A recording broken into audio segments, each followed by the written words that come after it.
State Independent Charge, Science and Technology, Minister of State, PMO. जोर से बोलो और जोर से, इतना जोर मत लगाओ।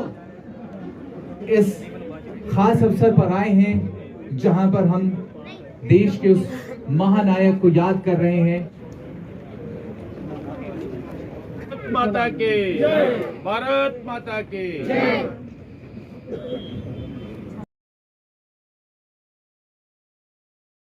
शहीद कर्नल नरेंद्र सिंह जी,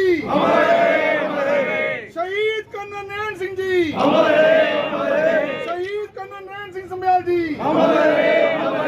भारत माता की जय, भारत माता की जय।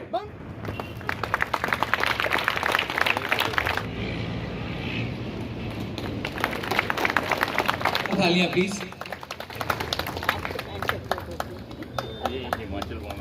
तो आप ये देखिए कि आपकी तालियों के बीच में और उनको देखते हुए मैं शब्दों को बड़ा संतुलित, बड़ा बैलेंस रख रहा हूँ। के लिए बड़े हर्ष और गर्व की बात है और बड़ी संतोषजनक बात है कि आज यहाँ सांबा नगरी में हमारे एक शहीद कर्नल नारायण सिंह जी की याद में एक स्मारक स्थापित किया गया है।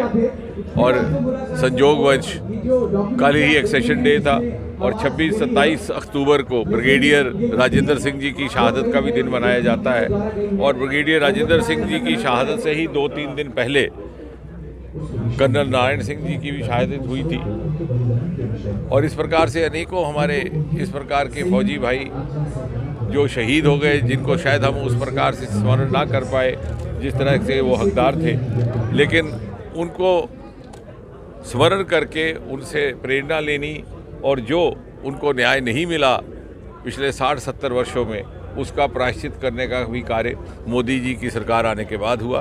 प्रधानमंत्री मोदी जी ने शहीद फौजियों और उनके परिवारों की चिंता को सर्वोच्च प्राथमिकता देते हुए पिछले 9-10 वर्षों में अनेकों ऐसे निर्णय लिए हैं जो शायद पहले हो जाने चाहिए थे, लेकिन विधाता को मंजूर था कि मोदी जी बागडोर संभालें और ये काम अंजाम दें। आज जहां 1 रैंक 1 पेंशन लागू किया गया, वहीं पर शहीद परिवारों के लिए एक्स ग्रेशिया की रकम बढ़ा करके 25 से 45 लाख कर दी गई, ग्रेच्युटी अलग कर दी गई। शहीद परिवारों के बच्चों के लिए शिक्षा का पूरा प्रावधान है, ट्यूशन फ़ी भी दी जाएगी, हॉस्टल फीस भी दी जाती है।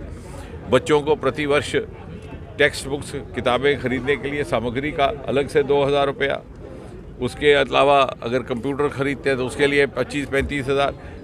कुल मिलाकर के हमने देखा कि एक बड़ा दर्दनाक दृश्य रहा करता था जब किसी शहीद परिवार के बच्चों की पर्याप्त तौर पर देखरेख नहीं होती। मोदी जी ने सरकार बनने के बाद इसकी चिंता की है। इसी प्रकार फैमिली पेंशन, यदि किसी फौजी की प्राकृतिक परिस्थितियों में मृत्यु होती है, नेचुरल डेथ जिसे हमें कहते हैं, तो 30% फैमिली पेंशन।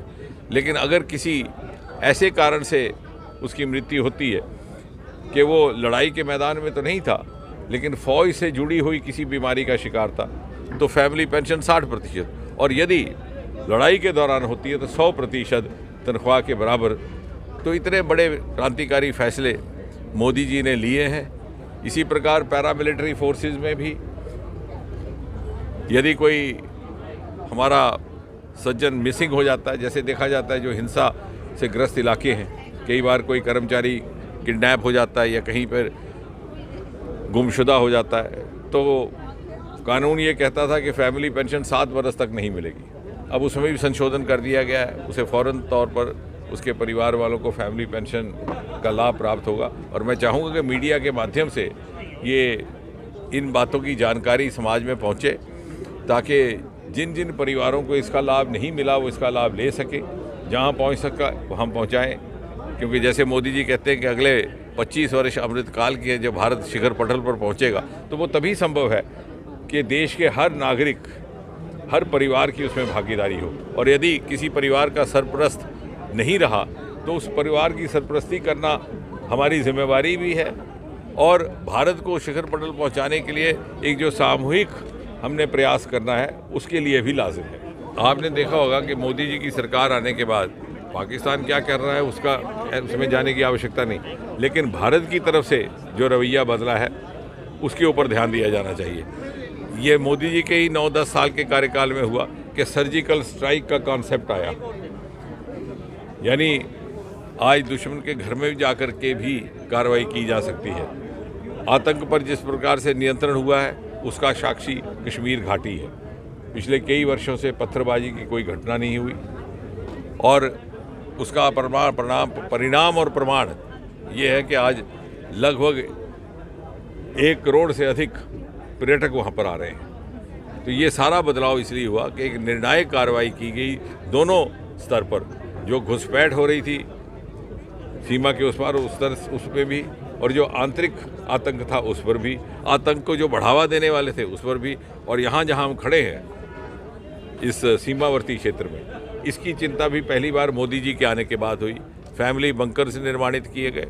हमने वो ज़माना देखा है जब गोलीबारी शुरू हो जाती थी तो कोई परिवार किसी पंचायत घर में पनाह लेता, कोई शरण लेता, किसी स्कूल में किसी रिश्तेदार का दरवाज़ा खटखटाता। आज उनको लिए स्थान निर्धारित किए गए, 0 लाइन तक सड़कों का निर्माण हुआ है, मोबाइल टावर दिए गए, और एक बहुत बड़ा अन्याय हो रहा था कि सीमावर्ती क्षेत्र होने के बावजूद भी 4% आरक्षण LOC को दिया गया था, इंटरनेशनल बॉर्डर को नहीं दिया गया था जहां हम खड़े हैं। और ये भेदभाव वोट की राजनीति के कारण तत्कालीन कांग्रेस और नेशनल कॉन्फ्रेंस की सरकारों ने किया था।